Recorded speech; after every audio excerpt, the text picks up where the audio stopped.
that the lack of accommodation in Galway is hampering the employment numbers, and targets by employers have got to be reduced on this one. Kenny Deary, who's the Chief Executive of Galway Chamber, joins me on the line today. Kenny, good morning to you. Good morning, Keith. How are you? Good. Thanks for joining us today on the programme.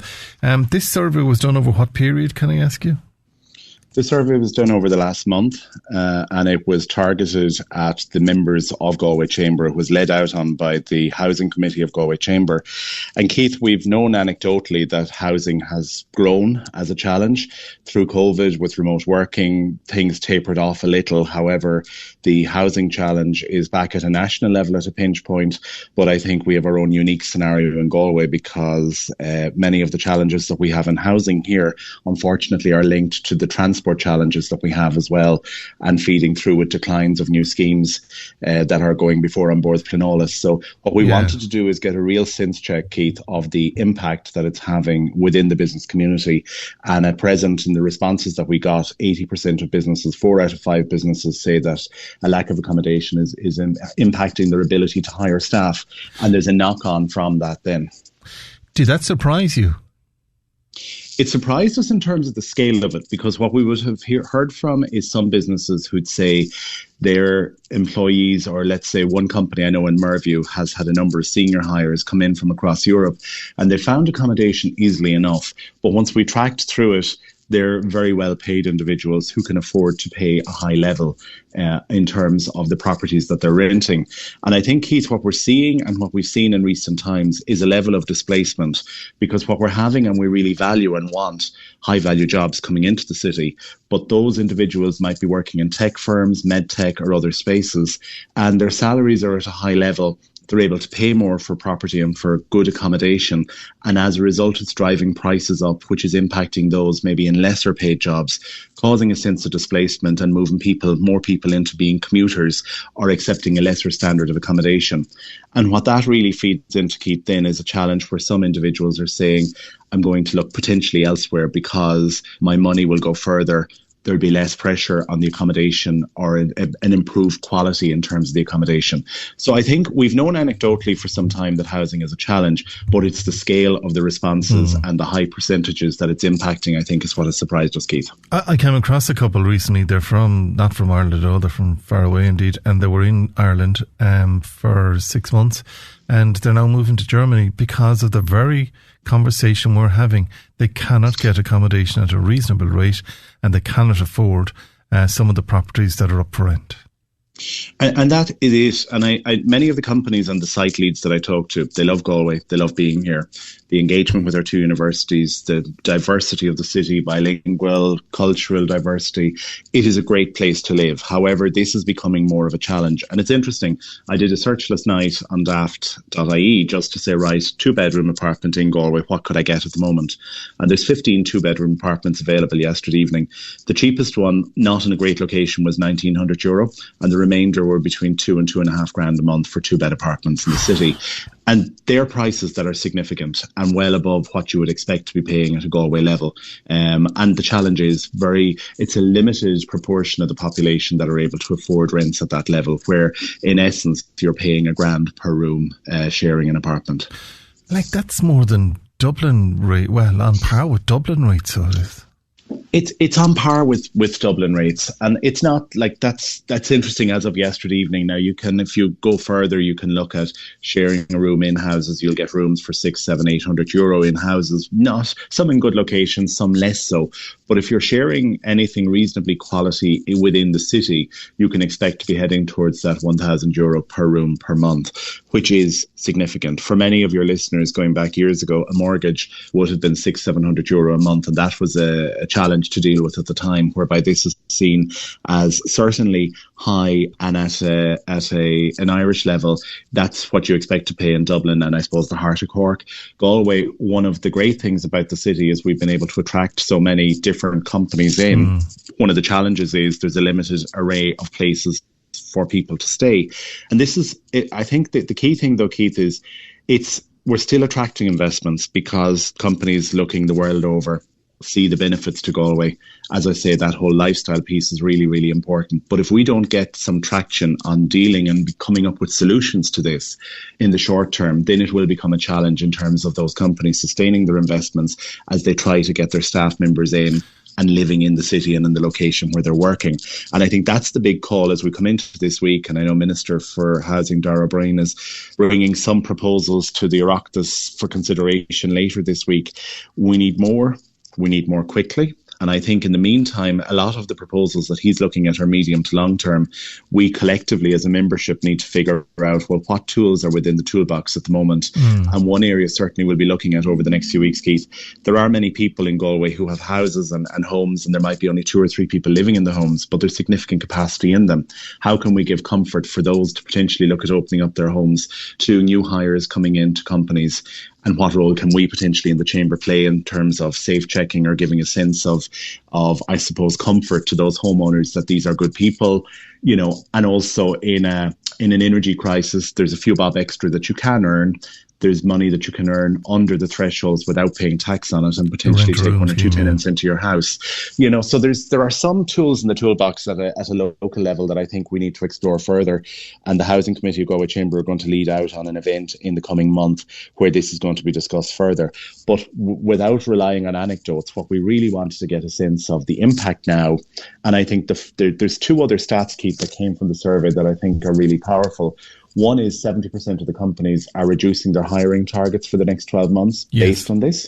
So that's a concern.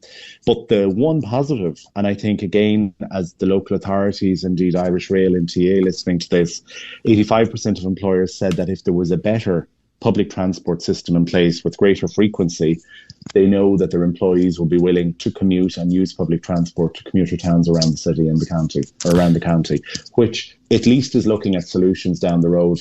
We know that there are significant plans, particularly with Irish Rail, in terms of twin tracking, additional carriages. This really is showing the need that we need that quicker, sooner, and not waiting on the length of time it takes to deliver these schemes at the moment.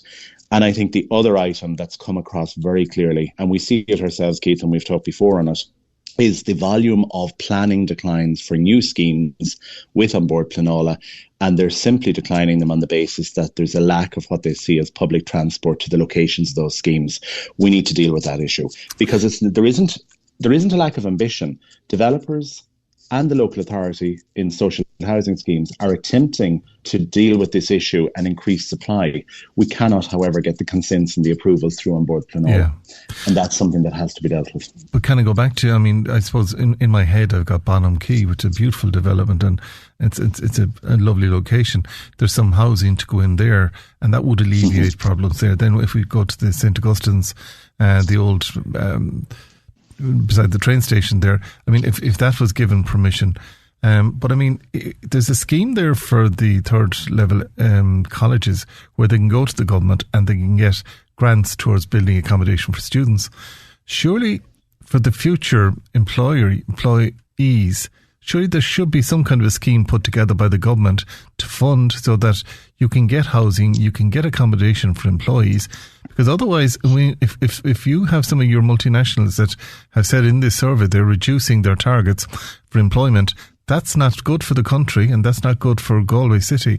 But if there was some kind of a scheme there to create these units, be it in Parkmore, rezoning for people that are there, be it in Galway City, be it in Spiddle, be it somewhere that these people can cycle or walk to work, and the funding is there to make it affordable for them, not €1,000 a week for a room or a month for a room.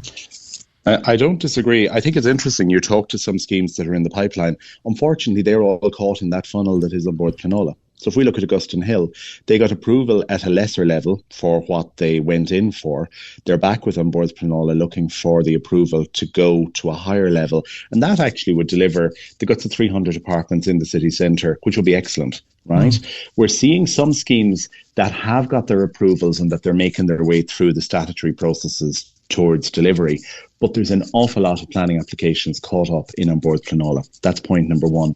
I think number two, the University of Galway in particular is doing a lot in this space, and they're trying to be solution focused themselves, because obviously they and the ATU are significant, and it's wonderful, like, to have two universities with campuses in the city is brilliant, and bring the GRETB into it as well.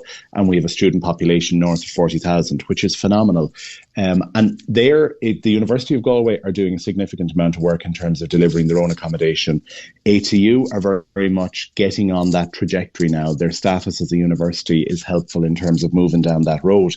But Keith, even if the government came out with an incentive scheme in the morning, we have no confidence that the planning approvals and the consents that are necessary will be delivered. Unfortunately, with the situation with ABP, there's over 2,500 applications sitting in the pot for a limited number. As I understand, you could count on two hands the number of inspectors who are adjudicating on them in on board Planola. So until such time as that juggernaut is dealt with, then the impact in Galway is going to continue to be significant. And I think the other piece that we've been very strongly lobbying for, and I met Minister Simon Coveney on this matter last Thursday, is a special focused unit looking at escalating delivery of transport solutions for Galway.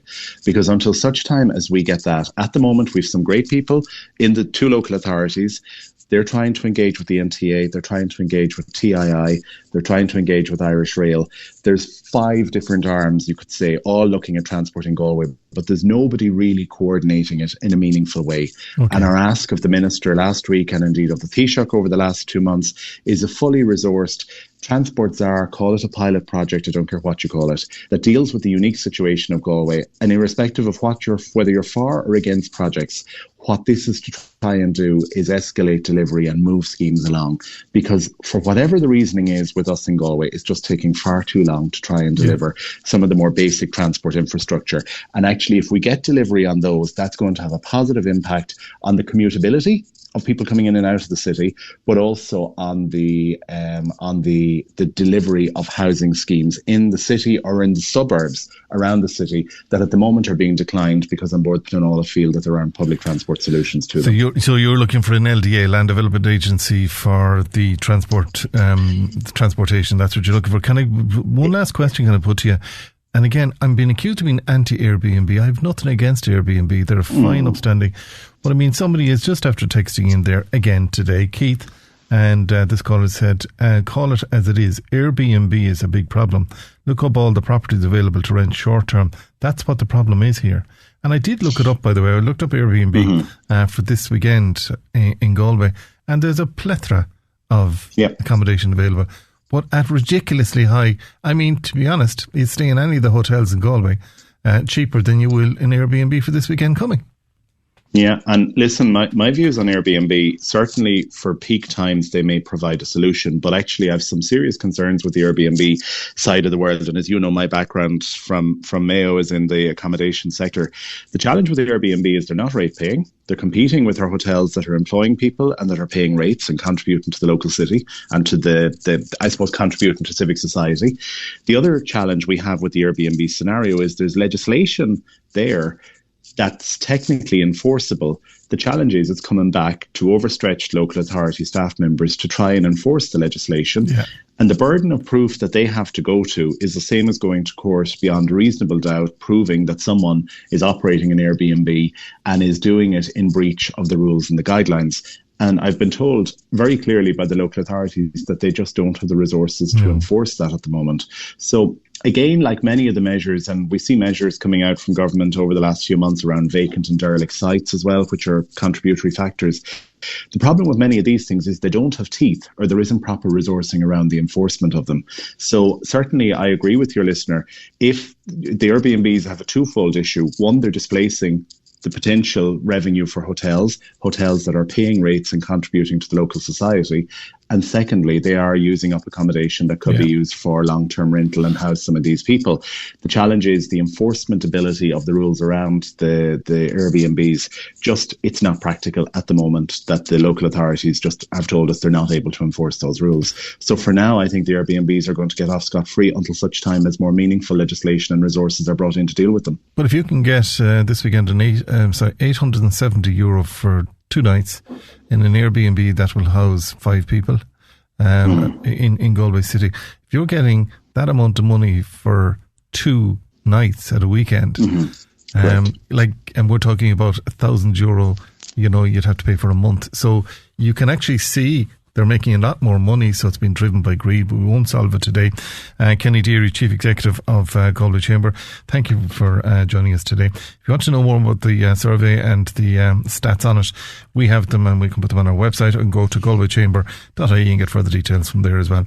Quick commercial break and we're back. And we're looking at the islands and the lack of transport next. Stay tuned for that and more to come. Go.